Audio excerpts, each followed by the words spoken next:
We spend 1/3 of our lives asleep. That's over 25 years in total gone. But are they really gone? What if those hours in the dark weren't wasted, but held secrets we've only begun to understand? Every night when we drift into unconsciousness, our minds enter another world. A world that feels real, that defies logic. That leaves us shaken, inspired, or completely confused. We call them dreams. But what are they really?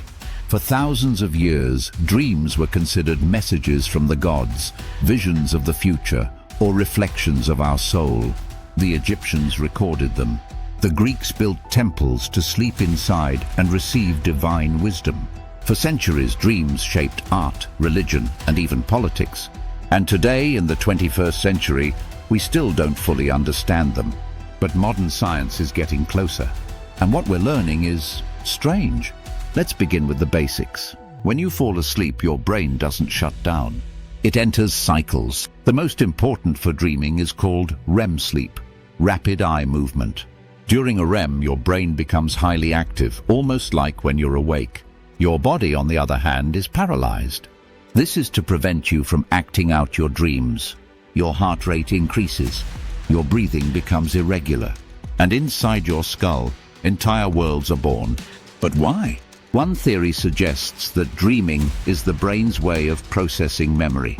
It takes your experiences from the day, fragments of sights, sounds, emotions, and tries to organize them, consolidate them, store what matters, and discard the rest. This is called the Huck memory consolidation theory, and there's evidence for it. People who are deprived of REM sleep struggle more with learning new tasks or remembering details. But that's not the only explanation. Another theory, known as threat simulation, suggests that dreams evolved as a kind of virtual reality for survival. You're attacked, chased, confronted with fear, but it's not real. It's practice, a way for your brain to simulate danger without risking your life. Studies show that many dreams are negative or involve conflict. Maybe that's not random. Maybe it's training. Then there's the hard emotional regulation hypothesis. The idea that dreams help us process feelings we can't deal with while awake. Grief, anger, love, loss, these all swirl inside dreams, giving the brain space to work through trauma in symbolic form. But here's where things get truly bizarre. Your brain, while dreaming, isn't just reprocessing memories. It's creating entirely new stories, characters, dialogue, places you've never seen. And it does this without your conscious control. How? One idea is that dreaming is what happens when your brain's default mode network becomes dominant. This is the same network active during daydreaming, introspection, and imagination. But during REM sleep, it goes into overdrive, constructing immersive narratives without logic, without the filter of reason. That's why dreams are so weird. They blend memories with imagination. People who've died appear alive. Locations shift in an instant. Time collapses, and yet it feels real. During a dream, your brain doesn't know it's dreaming, until it does, which brings us to lucid dreaming. This is the state where you become aware that you're dreaming while still inside the dream. Some people train themselves to do it. They can fly, control the environment, even explore personal fears. Scientists using fMRI have confirmed that lucid dreamers can signal researchers from inside their dream using eye movements. The dreamer is conscious, but not awake. It's a paradox, and one we're only beginning to understand. But what if dreams are more than just mental noise or psychological processing? Some researchers suggest that dreams serve a deeper cognitive function, that they help with creativity and problem solving. There are countless stories of artists, scientists, and inventors solving problems in dreams. Paul McCartney famously composed Yesterday after hearing it in a dream. Dmitri Mendeleev claimed that the periodic table came to him while asleep. Otto Loewi dreamed of the experiment that proved neurons communicate via chemicals, winning him a Nobel Prize. Could it be that our unconscious mind is smarter than we think? Dreaming may be the brain's way of connecting ideas that don't come together while awake, because during sleep, the logic gatekeeper is offline. The prefrontal cortex, The part of your brain responsible for judgment, logic, and inhibition is largely inactive in REM. That's why dreams don't make sense, but that's also why they're creative. The brain is free to explore, and sometimes it explores deep. Some people report recurring dreams, scenarios that play out again and again over months or years. Psychologists believe these are linked to unresolved issues or patterns of stress.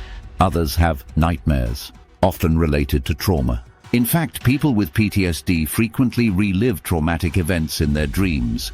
But the brain doesn't just repeat the horror, it tries to reprocess it, change the outcome, or dull its emotional impact. This is where therapies like image rehearsal therapy come in, where patients rewrite their nightmares while awake, then mentally rehearse the new version. Over time, their dreams begin to change. Then there's sleep paralysis, a terrifying phenomenon where you wake up mentally, but your body is still paralyzed by REM. People report feeling trapped, unable to move, and often see dark figures in the room. It's a glitch in the system, a moment where waking and dreaming overlap. And that brings us to the biggest mystery. Where do dreams come from? They emerge from the brain, yes, but which part? And why these images, these symbols, these stories? Some neuroscientists point to the pons, a structure in the brainstem that plays a key role in initiating REM sleep. Others focus on the limbic system, the brain's emotional center. But ultimately, dreams seem to arise from the dynamic interplay between memory, emotion, imagination, and physiology. They are in many ways the purest expression of the mind, unfiltered, uncensored, alive. And while we sleep, we're not escaping reality, we're entering another version of it. One created entirely by us, but experienced like a visitor. So the next time you wake up confused, amazed, or disturbed by a dream, remember, your brain just built a universe from scratch. And it might be trying to tell you something. But dreams aren't just strange stories created by the brain. They follow patterns, sometimes deeply symbolic, sometimes deeply biological. To understand them, we need to look at where they come from. It all starts in the brain. During sleep, your brain cycles through different stages: light sleep, deep sleep, and REM, or rapid eye movement. It's during REM sleep, which occurs about every 90 minutes and lasts longer with each cycle, that most vivid dreams occur. In this stage, your brain becomes highly active, almost as active as when you're awake. The prefrontal cortex, which governs logic and decision-making, shuts down. Meanwhile, the limbic system, the part of the brain that handles emotions and memory, lights up like fireworks.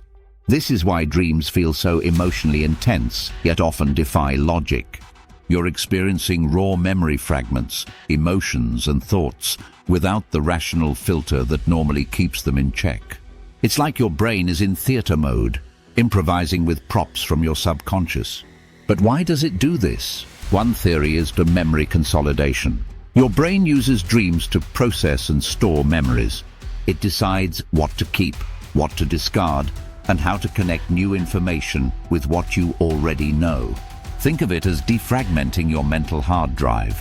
Studies show that people who are deprived of REM sleep perform worse on memory tasks, and their ability to learn drops significantly. Another theory is emotional regulation. Dreams allow us to re-experience emotionally charged events in a safer, symbolic way. It's like running simulations to help us process fear, sadness, love, or trauma without the consequences of real life. This may be why nightmares are more common during periods of stress or anxiety. The brain is trying to cope, to understand, to heal. And there's more. Some neuroscientists believe that dreaming is crucial for problem solving and creativity. The mind makes unusual connections during sleep, linking ideas that would never meet while we're awake. That's why people often wake up with solutions to problems they couldn't crack the day before. It's not magic, it's neurobiology. This theory has real-world examples. Dmitri Mendeleev claimed the idea for the periodic table came to him in a dream. Paul McCartney said he heard the melody of Yesterday in his sleep. Mathematician Srinivasa Ramanujan reported that the Hindu goddess Namagiri would reveal formulas to him in dreams. Are these just myths? Maybe. But they hint at something important. Dreams aren't just echoes of waking life. They can be creative engines, assembling ideas in novel ways. So does that mean dreams have a purpose? Maybe. Or maybe they're just a side effect, what scientists call an epiphenomenon, of the brain's complex work while we sleep, like sparks flying from a machine in motion. Beautiful, but incidental. But this debate, purposeful or not, isn't new. In ancient times, dreams were seen as divine messages. In the 20th century, Freud declared dreams the royal road to the unconscious, filled with hidden desires, symbols, and repressed thoughts. He believed every dream was a puzzle, waiting to be decoded. Carl Jung went further, suggesting dreams come from the collective unconscious, a shared reservoir of symbols, archetypes, and narratives hardwired into every human mind. According to Jung, recurring dream elements like flying, falling, or being chased aren't random. They're psychological messages shaped by human history. Modern psychology is more skeptical. While some therapists still use dream analysis, most scientists treat dreams as reflections of brain activity, not windows to the soul. And yet the meaning is hard to ignore. Why do people across cultures dream of similar things? Why do themes like death, flight, or being lost appear over and over again? Why do dreams feel so significant? Because they are to us. Even if there's no universal code, our dreams reflect our fears, desires, memories, and inner conflicts. They are deeply personal mirrors. So maybe the question isn't, do dreams have meaning? Maybe the question is, what do they mean to you? Now let's explore something even more fascinating.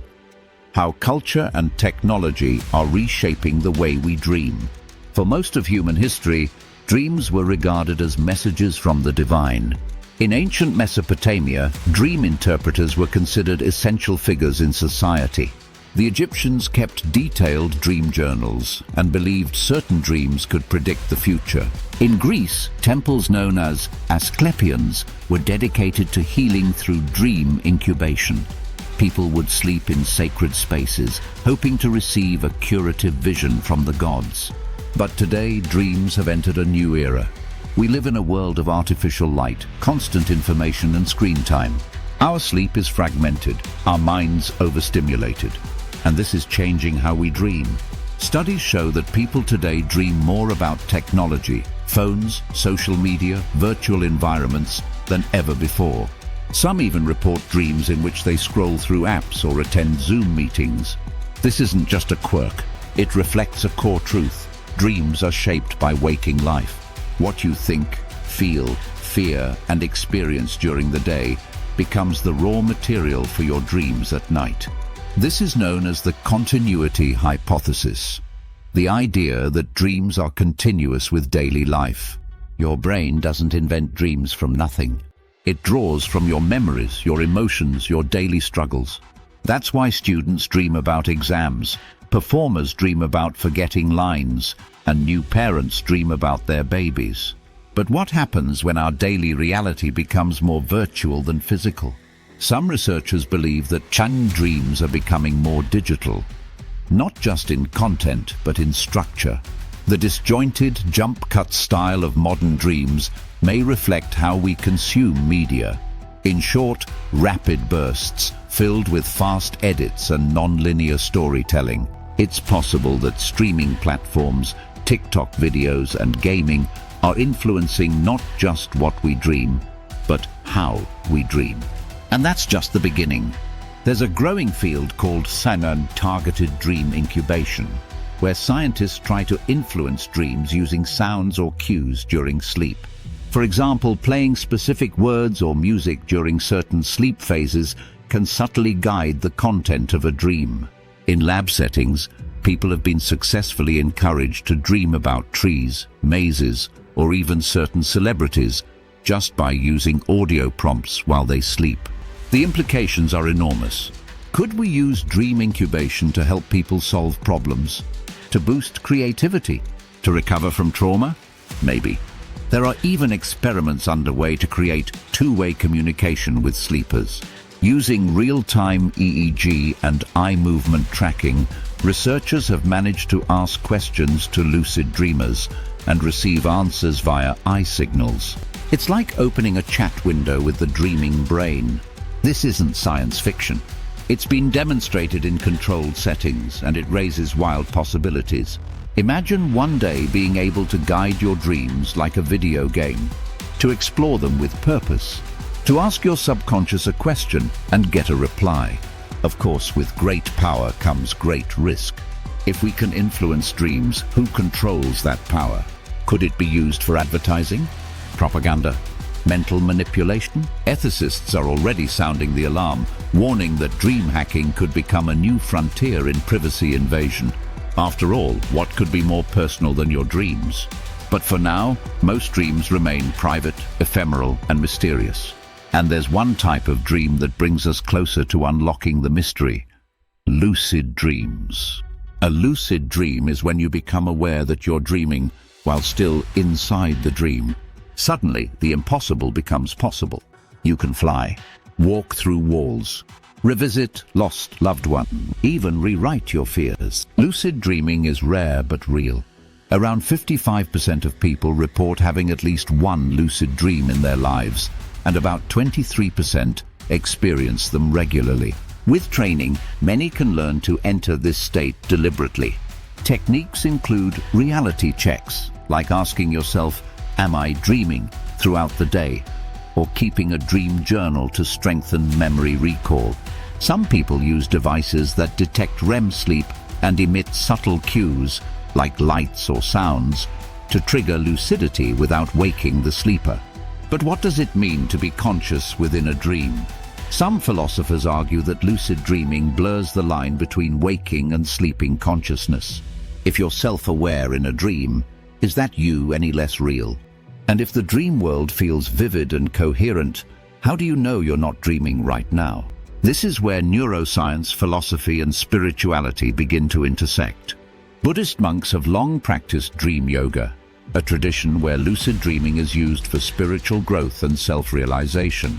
The goal is not just control, but awareness, to wake up inside the illusion and eventually to wake up from all illusions. In Western psychology, Carl Jung also saw value in lucidity, not as escape, but as exploration. He believed that dreams, especially lucid ones, allow us to confront the shadow, the parts of ourselves we hide or ignore. By facing the contents of the unconscious, we can become more whole, more integrated. Today, therapists are using lucid dreaming to help people overcome nightmares, build confidence, and even rehearse difficult life situations in a safe environment. The science is still young, but the potential is vast. So, what is a dream? A memory processor? An emotional theater? A creative engine? A virtual simulation? A spiritual message? The answer may be all of the above. Dreams are not one thing.